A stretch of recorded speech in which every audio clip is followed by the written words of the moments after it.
And so the last number of verses here come from the Apostle Paul himself. So we have here not only what is from his inspired mind, but what is from his own hand as well. He is signing his name and saying, I will make restitution for Onesimus, who has no money. Obviously, Paul must have had some. You'll remember that he had received some gifts during his imprisonment. He notes them in Philippians chapter 2, verse 30, and chapter 4, verses 14 to 18, and says to the Philippian church, thank you for sending me some things, some money, some support in my imprisonment. So he had some resources. Perhaps he had enough to pay the debt. Paul is willing to do that. But then notice what he says in parentheses. Lest I should mention to you that you owe to me even your own self as well. What is he saying here? He's saying, by the way, I know Onesimus owes you a debt, but may I remind you that you owe me a greater debt than he owes you? Here's Paul's plan. Put his debt on my account. Then cancel it because you owe me so much. That's what he says. Now there's a principle here. Philemon is not just a man who is owed the payment of a debt. Philemon is also a debtor who owes a far greater and unpayable debt to Paul. Onesimus owes Philemon a material debt. Philemon owes Paul a spiritual debt. Onesimus owes Philemon a temporal debt. Philemon owes Paul an eternal debt. Why? Paul had given him the gospel. Paul had led him to the saving knowledge of Jesus Christ. How is he ever going to pay that back? So he says Onesimus' debt should be put on my account and then canceled because you owe me so much. Because I was used by God to deliver you from death and hell. Now, the principle is just that simple. Somebody does something against you, offends you, owes you something. Remember this.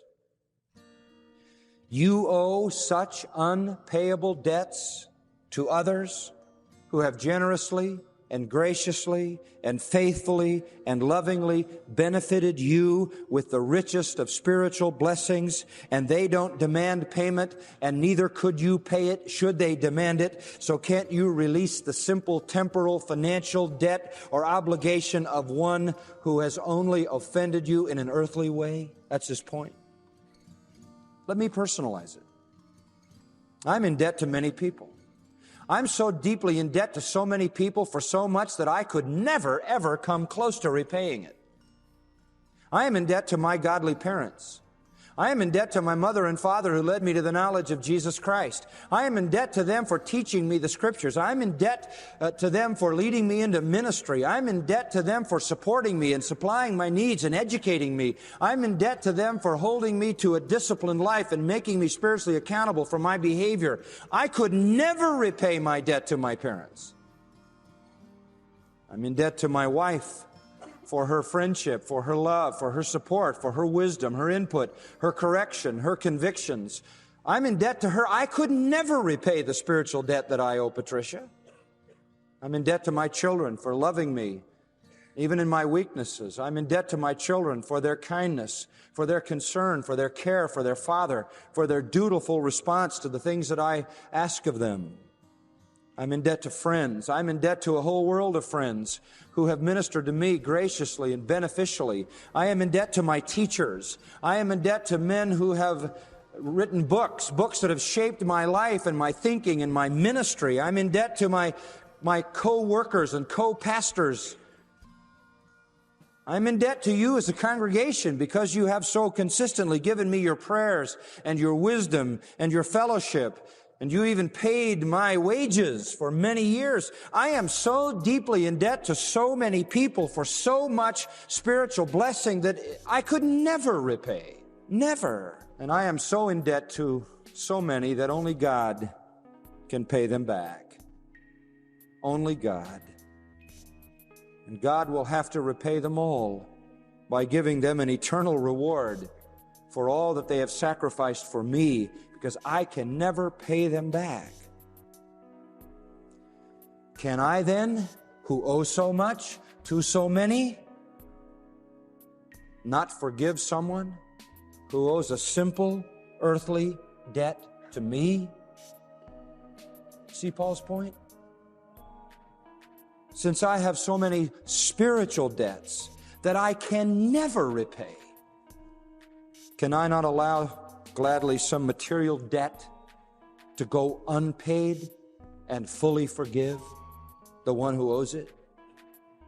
So Paul, with his inspired genius, seeks to motivate us to forgive by reminding us of how much we owe. Second motivation, the recognition that I can become a blessing to others. If I forgive, I can become a blessing to others. Verse 20, yes, brother. And there's that endearing kind-heartedness of Paul. Yes, brother, let me benefit from you in the Lord. Refresh my heart in Christ. And the words me and my are both emphatic in the Greek. He's saying, you have blessed so many. He already said that back in the first part of this wonderful book. Verse 7, he says, I have come to have much joy and comfort in your love because the hearts of the saints have been refreshed through you, brother. You have blessed so many people for so long. Now it's my turn, Paul says. Brother, let me be blessed. Let me profit. Let me benefit. Let me find a spiritual usefulness. And this is a cognate of the very word Onesimus. So he's still using that play on words for the very name of Onesimus, which means beneficial or useful. It's my turn, he says. If you'll forgive him, you'll bless me. You'll benefit me in the Lord.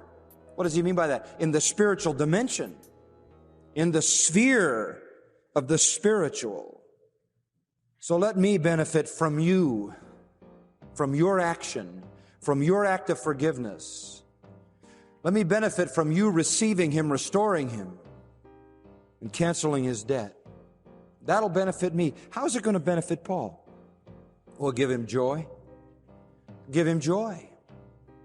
As John the Apostle said, he had no greater joy than to hear that his children walked in love. Paul would say the same. I have no greater joy than to know that my children walk in love toward each other. You remember to the Philippians in chapter 2, those very wonderful words, chapter 2, verse 2, make my joy complete